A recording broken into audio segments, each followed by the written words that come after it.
Yeah, as this Coran just told, I'm Pate Fenza.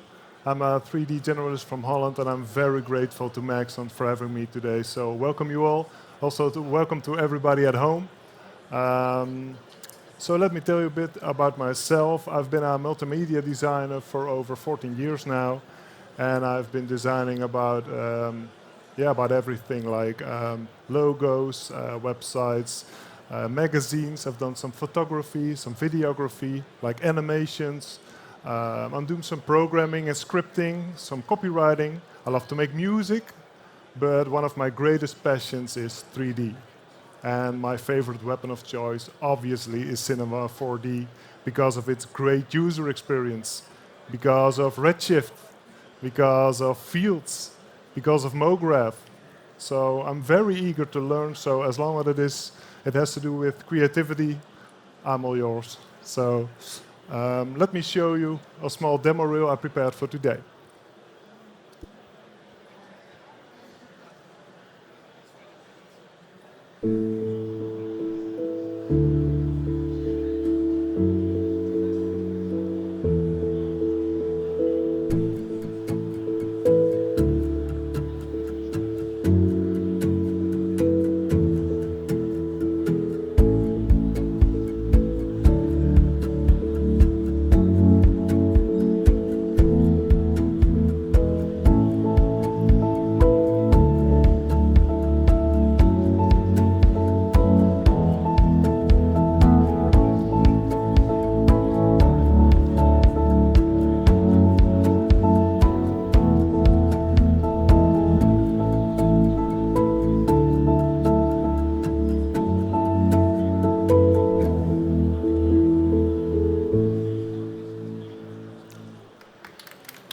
Thank you very much.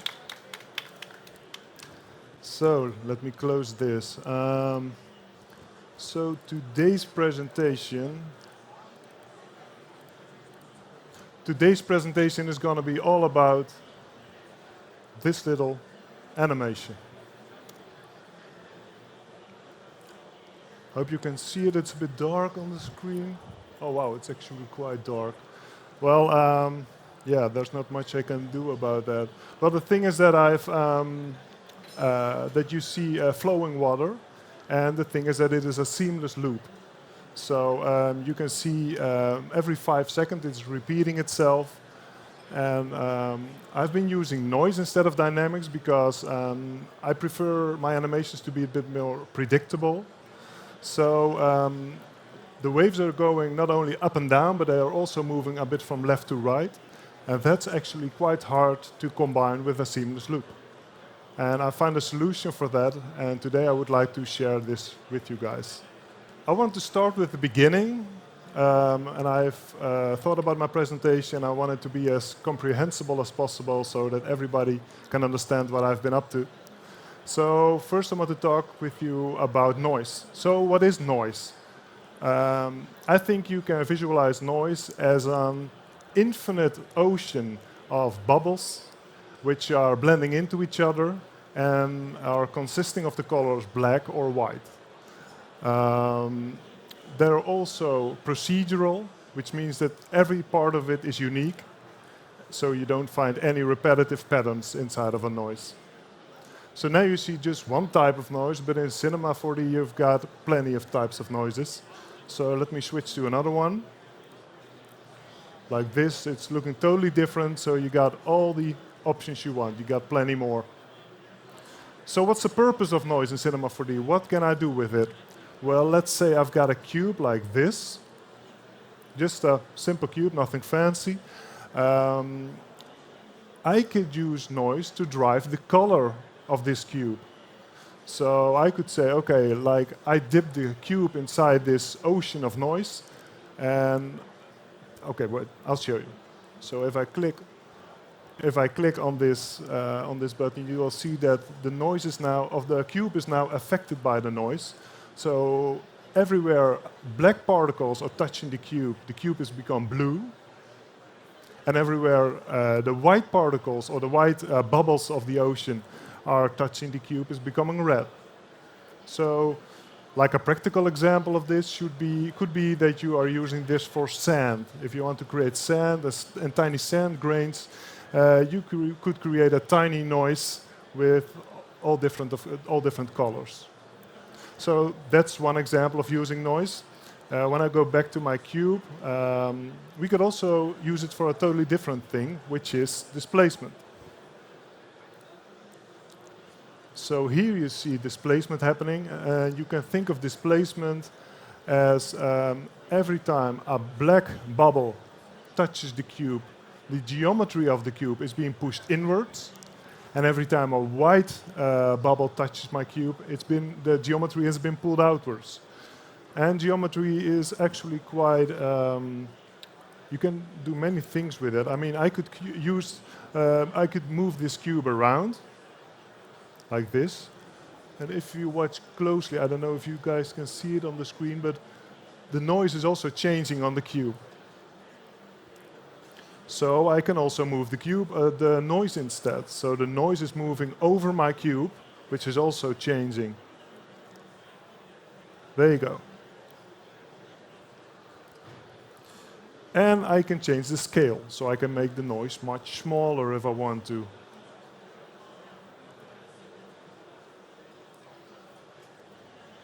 Or even bigger. Let me see. So you got plenty of options when you want to use noise. I've only added this background to this image so you guys would understand what noise actually is, but I can remove it. I could just say, okay, I just have a cube and I'm using displacement. That's it. So those are the basics about noise. Does anybody have any questions about this already? Because I'm going to go deeper down the rabbit hole about noise starting now. So anybody, any questions yet? Okay. Let me open a new file here. I have to change my workspace. I'm going to add a few more frames. I'm going to add a cube. And let me save it. I'm using the keys Ctrl-Shift-S to save my file. And I'm going to save it on the desktop. Let's just call it IBC1. And since I want to see some lines on this cube, I'm going to go to Display, and I'm going to change it to Geroid shading. So now I see the lines on the edges. Let me change the color to blue. I hope that you can still see it when I'm doing that. It's visible. Okay. Okay. It's hard to see from out here.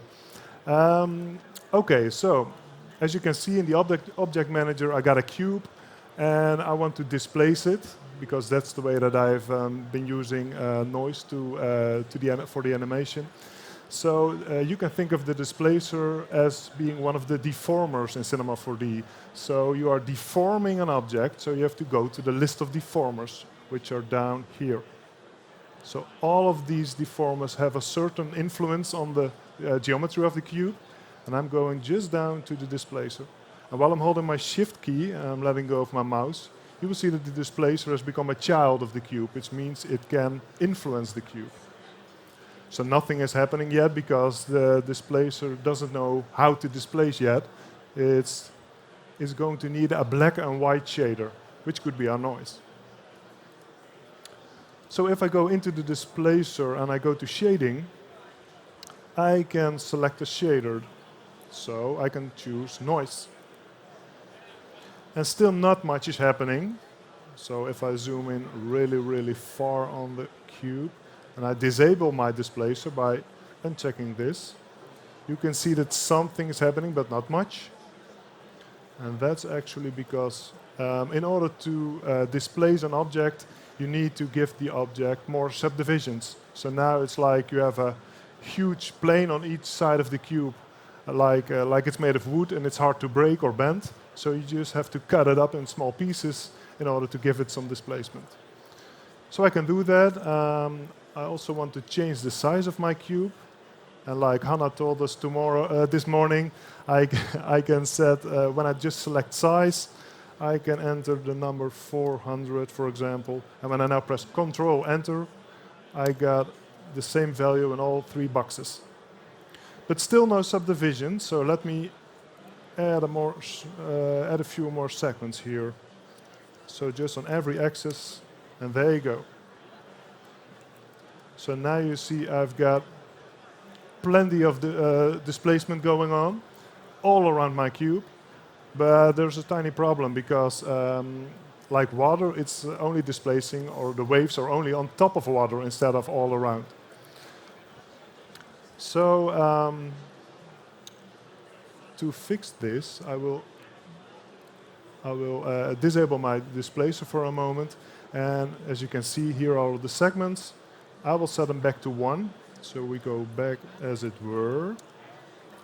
Because I only want to displace the top face of this cube. How can I do that? Well, we've got a few very handy assets which are in the asset browser here. Here are my nodes where I can filter on, and here I can find the geometry modifier.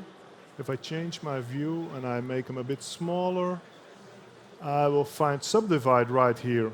And those are capsules, and you can think of them like some handy assets made of nodes, which can help you out in situations like this. So I can drag it as a child under my cube, just like I did with the displacer. And it's quite important that you keep the order of operations right. So Cinema 4D is working from top to bottom, so I have to start with the subdivision, with the subdivide capsule. So in the selection string down here, I can say which face of the cube I want to subdivide. So by default, it is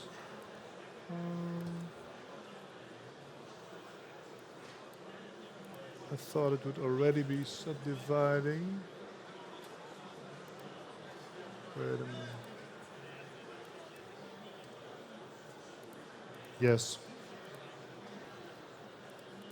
Which it doesn't. Okay, well, I have to skip this little part, unfortunately, so I have to do something else.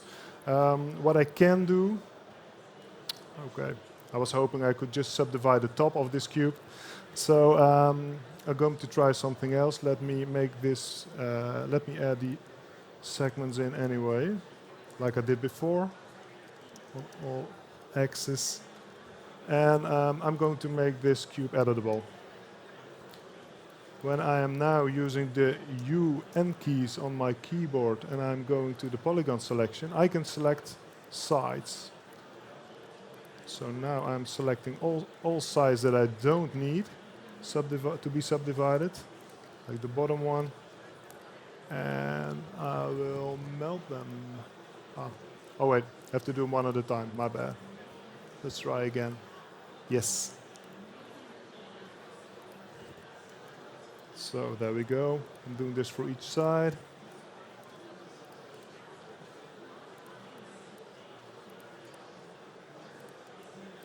Okay. So, only subdivisions on top of my cube, like I was hoping would happen earlier. Okay, so let me go to my displacer again. Yes, now you see it's displacing actually only on top of the cube, but since the displacer doesn't know that I only subdivided the top of the cube, it is still trying to displace the sides and the bottom part as well. So I have to set a certain direction for the displacement to happen. So let me set this. When I go into the displacer, I go to Object. I can set a direction. I can say, okay, I only want displacement happening on a certain plane. So it's now set to the wrong plane. Let's set it to the y-axis, which is the green axis in my viewport. And now you see there's only displacement happening up and down. Oh, and the bottom, but we will take care of that later. So when I have the displacer here and I have my shading, I can enter my noise and see what are the options. So here you see all different noise types there are inside of Cinema 4D. So now I've just selected noise, like the default one, but I could also select cell noise, which gives a totally different look. So here you can see all the different types. Let's go back to noise again. And I can change scale here if I want to. I can set animation speed, because now when I'm now playing my timeline, you will see that there is actually noise happening in my scene, but it is not moving yet. So when I now play it, nothing is moving. So I have to set the animation speed instead. Let me set this to 1. And there we go. But the problem is, because I'm working towards a seamless loop, you see a jump right there.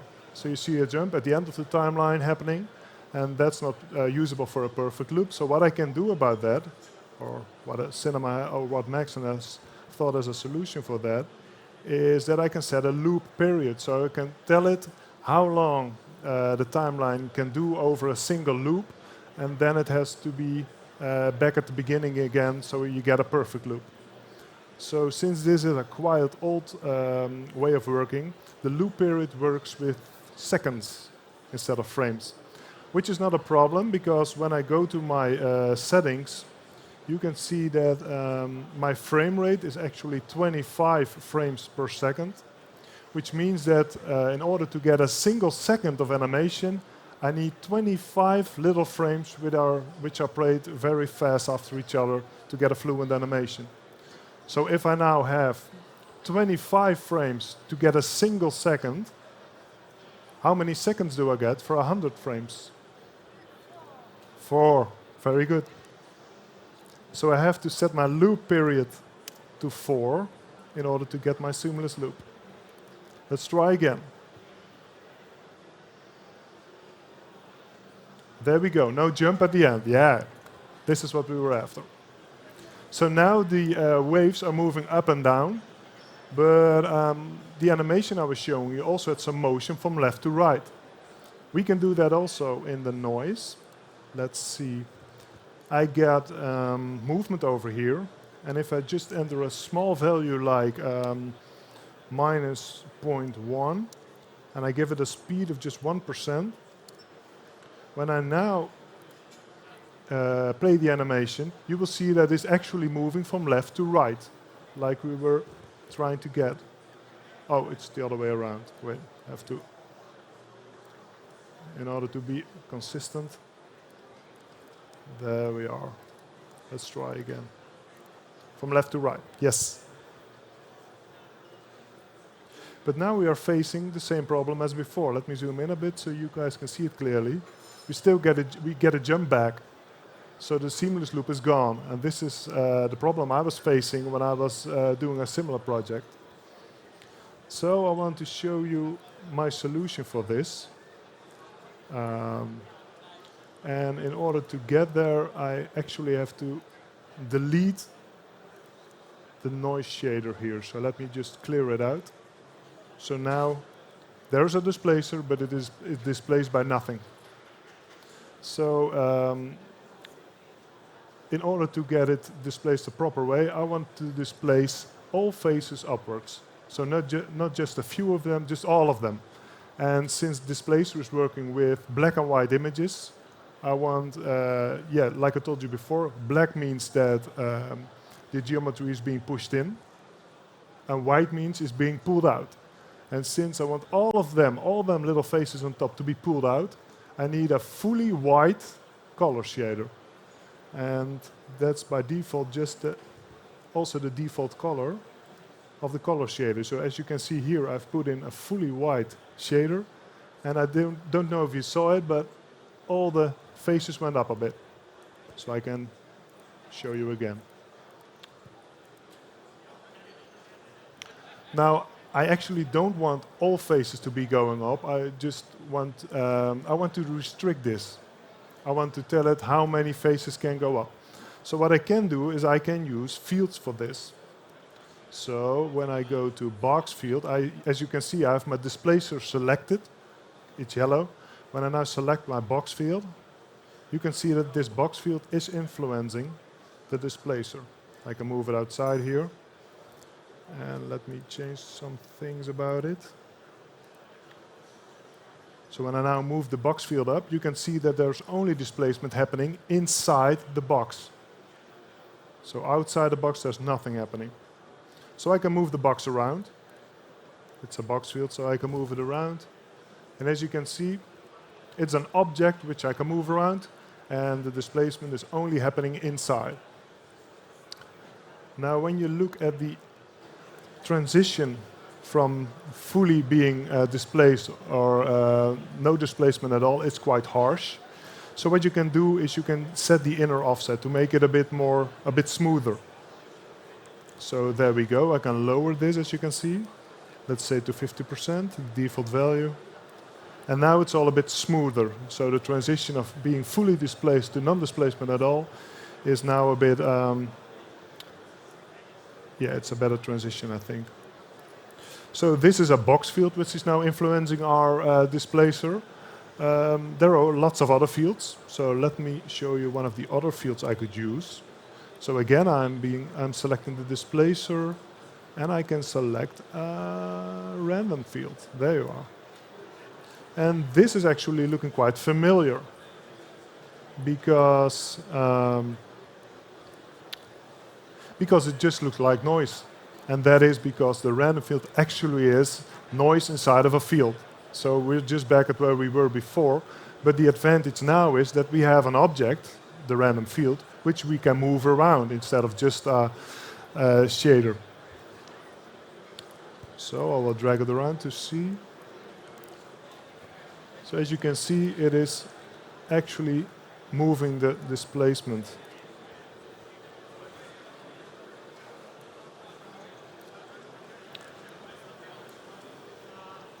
So in order to continue, I want to show you a little bit about how I can create a seamless loop in Cinema 4D in just an easy way.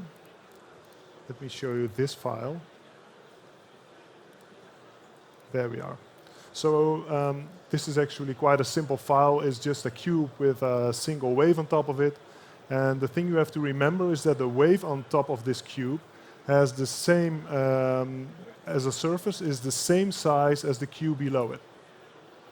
So what I did is I animated the wave on top from left to right, or from the middle to the right. Let me show you. And while it's moving, I have used a Boolean, as you can see, and I can show this flat cube. I can disable my Boolean.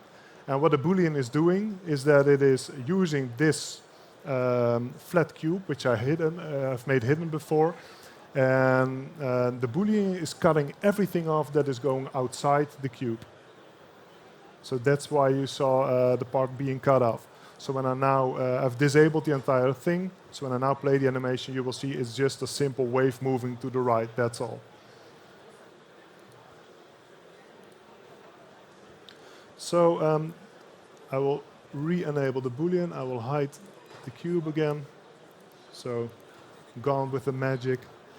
The problem we're having, so this is still not a seamless loop. So that's because each time the wave is moving, it's moving very consistently to the right. But as soon as it has reached the last frame and it's fully out of frame, it suddenly appears back at frame 0. But I think that should be going much smoother. So I think that we should make the wave move in frame much slower instead of just popping in there. So in order to do so, what I can do is select the wave that I'm having here. And let me make a copy of it. I'm using my control key. And now those two waves are exactly on top of each other. Well, let me show you these arrows and hide the lines. What I know for a fact is that this cube's width is 200 centimeters, which means that the copy I just made of this wave should be put to the left because my wave is moving to the right, so I should put it to the left exactly 200 centimeters. So I'm holding my shift key here. Let me disable the Boolean once again so you can see what I just did. If you want to, I can make the wave, I can give the wave some other color just to make the difference a bit clearer. So, both waves are 200 centimeters wide and they are 200 centimeters apart. Let me hide the arrows, and when I now play the animation, you will see that it is working. So what's the use of this? Well, what I can do is I can make this left wave blue again, like I did before. Let me see. I can just copy this one. Sure. There we go. They both have the same color. When I now re-enable my Boolean, and I hide my flat cube, and I now play the timeline, you can see that you have a seamless loop. So there's no jump in it anymore, it's just perfect. Well, it's almost perfect because at the last frame, you will see that we have the exact same display as the first frame. Which means that there is a tiny lag inside of the animation, and well, I can't have that, so I have to get it out. So I'm just making my timeline one frame shorter. I'm not changing any keyframes here, just making the total frames one frame shorter. And when I now try again, that's it.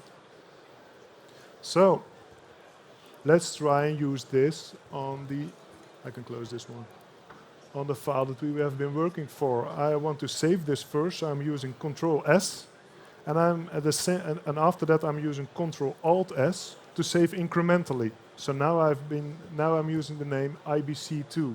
If I do it again, it's called 3, so I can really easily save lots of files, and so that I'm sure that I'm not losing anything here. Well, the problem is by using a random field that it is infinite, as I told you before. So I can move it from left to right. There's not going to be any end to it. But I actually need an end to it. So what I want to do now is take a bite out of the noise. It's like creating a swimming pool. Just to put some borders around it. I want to create just a small part. The rest I can just get rid of.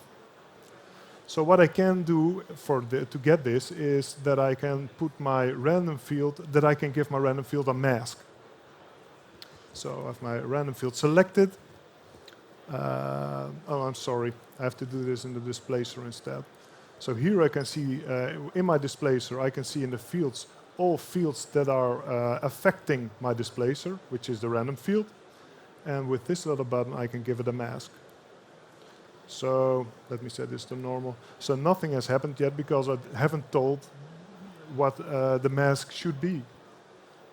Well, I want to use, like I did before, I want to use a box field to serve as a mask here.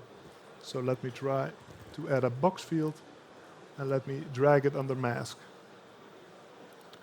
Let me set this part. So now you can see I have a random field which has a mask, which is a box field. So now all my displacement is gone. So I can show to you guys.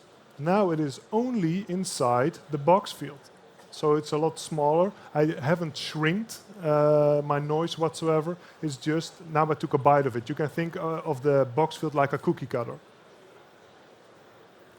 So I can still move it around.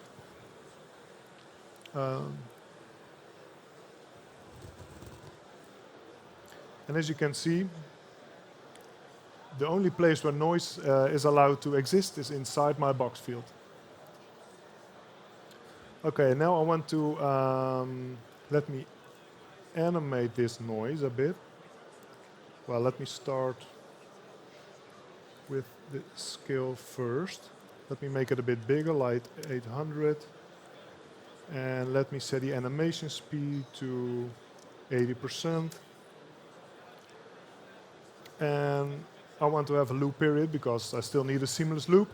And since fields are much newer, I can just set the frame that I want my loop to happen on. So in this case, it's the last frame, which is frame 100. So let's add that. Let me disable the box field for a moment.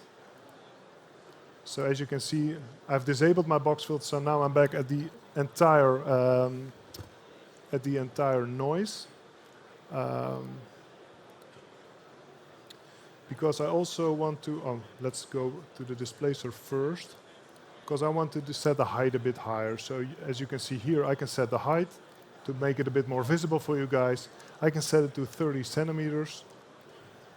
And let me go into the random field again, or you could say noise field if you want. And I want to stretch it up like real waves. I want to stretch it up just a bit, like 120. Let's re-enable the box field again. And when I now play the animation, you will see that it is only happening inside my box field, but it is seamless again. So this is a good thing. The only thing that's not correct yet is the size of my box field. It's still way too small. And the box fields work with a radius.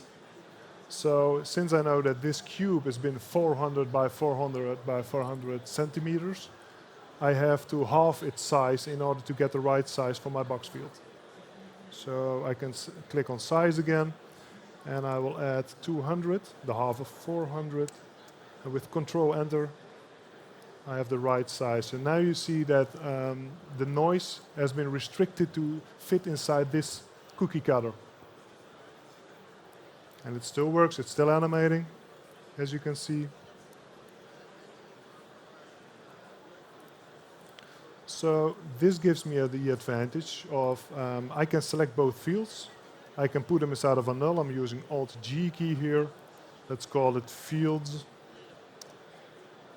When I now select those fields, this little folder I created, I've selected all childs within, and I can now move the entire thing to left and right. So I don't want to have to do this every time manually, and I want to do it to animate it instead. So what I can do is just create a couple of keyframes. So I'm going to frame 0 here, and on the x-axis, which is the red axis, it is now set to 0 centimeters, and I want to keep it that way. So I'm going to make a keyframe for it. And when I now go to the last frame, I want the waves, or the both fields, to move to the right exactly the same size as the cube is, like I did in the other example. So, which is going to be 400 centimeters. So, let me enter that, and let me put a keyframe there. And when I now press play the animation, you will see that it is moving. The only problem I'm having now is that by default, Cinema is adding easy ease to my animations, to every animation that you're adding. And I don't like that. I want my animations to go smoothly, just start and go at a constant speed. While easy ease is going, it's starting slow, then it's accelerating, and then it's slowing back down again. And that's what you're seeing here. So to disable that, I'm going to the dope sheet here. I'm going to select my fields, which is the null that has the animation. And when I go to key linear, I can close this back up. I have now made sure that the speed of my fields is constant. It's not accelerating anymore, it's just constant. So, we're halfway there. So, the problem is that on the left, nothing is happening yet. Well, like I showed you before, you can just make a copy of the wave and put it to the left. So that's what I'm about to do. So let me put both fields here inside of its own null. I'm going to rename it 1 because it's the first one. And let me make a copy of it. So I'm using my control key, I'm dragging just down. Let's rename it 2. And it's the number 400 again, what I'm going to use.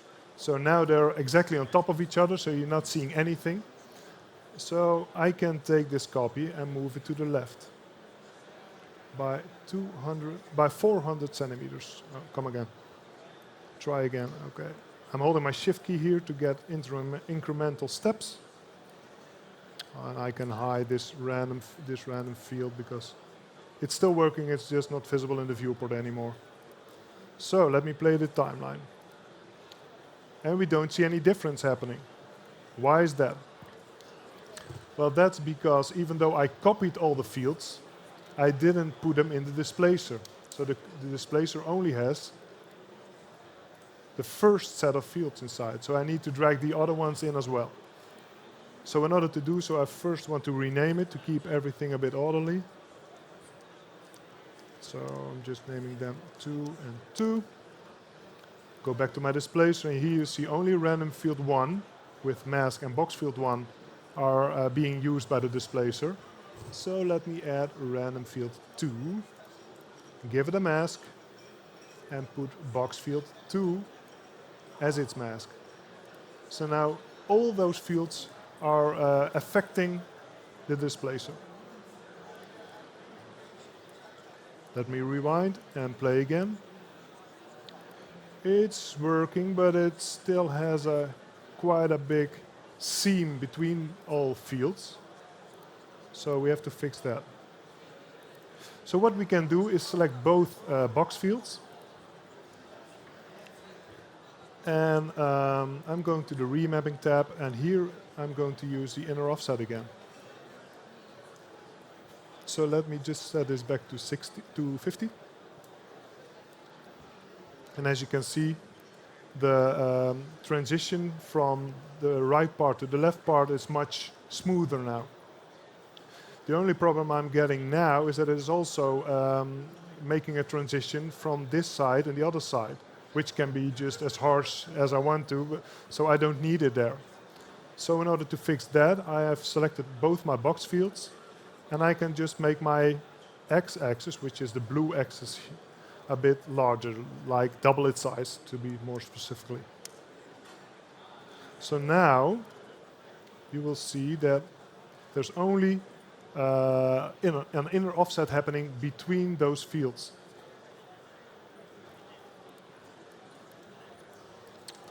Okay. So when I now play the animation, it's already looking much better. You still have this quite harsh line in the middle. I don't know if you can see it on the screen, but it's actually quite harsh. So what I want to do about that is select both box fields again.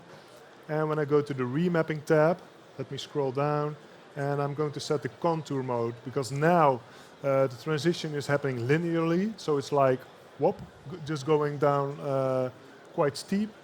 And I can instead use curve, so it's more smooth, like a rail wave. It's a bit smoother already, as you can see. So we're almost there now. I think we've got the main part of this tutorial covered. There's only a gap where nothing is happening.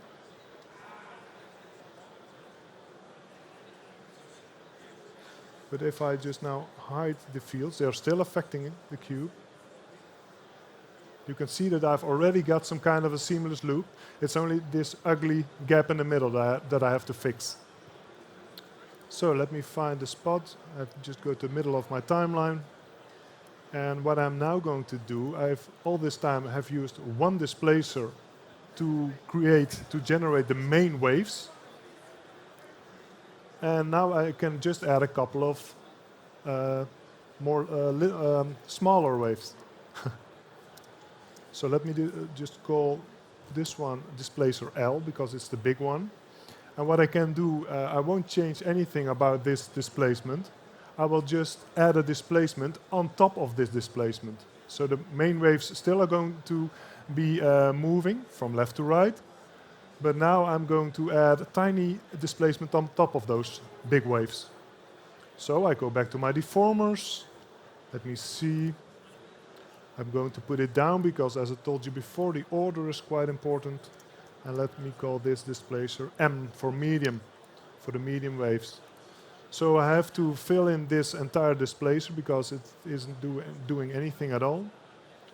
So let me go to the shading, and let me set the shader to noise, like we did at the beginning of the tutorial.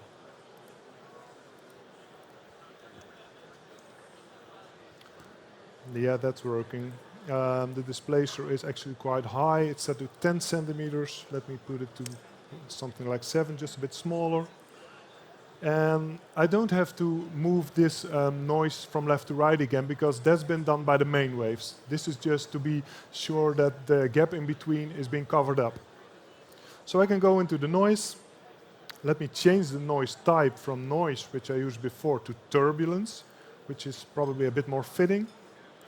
Let me change the global scale to 700%. And let me see. Oh, and I also want this new noise to animate as well. So to only move up and down, that's enough. So the animation speed can be set to 1. And since I need a seamless loop, I'm going to have to enter the loop period again, which was 4 seconds, if you all remember. You do. Wow. The problem I'm having now that it is also, I have to set this displacer entirely from the start. So I also have to tell it that it is only displacing on the y-axis, which is the green axis here, just like I did before. Oh well. So let me try again.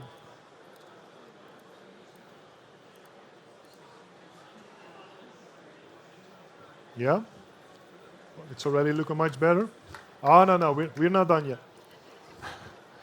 Okay, so one last step. I have displacer L and M, so I'm going to add a new displacer, but I'm just going to take a copy of this M, just holding my control key, and I'm going to call it S for small, like the really tiny wrinkles on top of the displacer who is already displacing.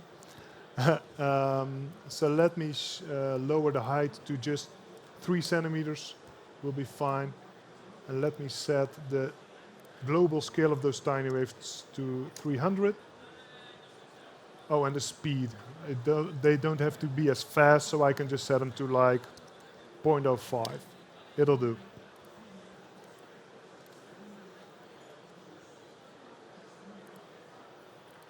So and I'm now, oh wait, let me hide the lines.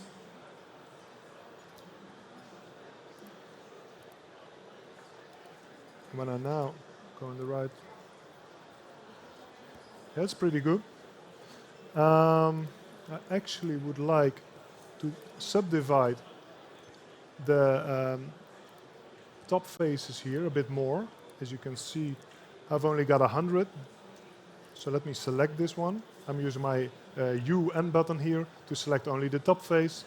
And I can right click and say subdivide. Let me see, where is it? There we are. So we got a lot more subdivisions going on, which is great if you want all those little details, which I do. Let me try again. I think now it's even better. But if you remember correctly, there's one final step we have to take, and that's the last frame. So, to be completely done, you know that the last frame is always going to be the same as the first frame, which I don't want. So I just have to cut this last frame off and set it to 99 frames instead. Let me go back. When I now play the animation, I have a perfectly seamless loop with waves not only going up and down, but also from left to right. That's it. Thank you.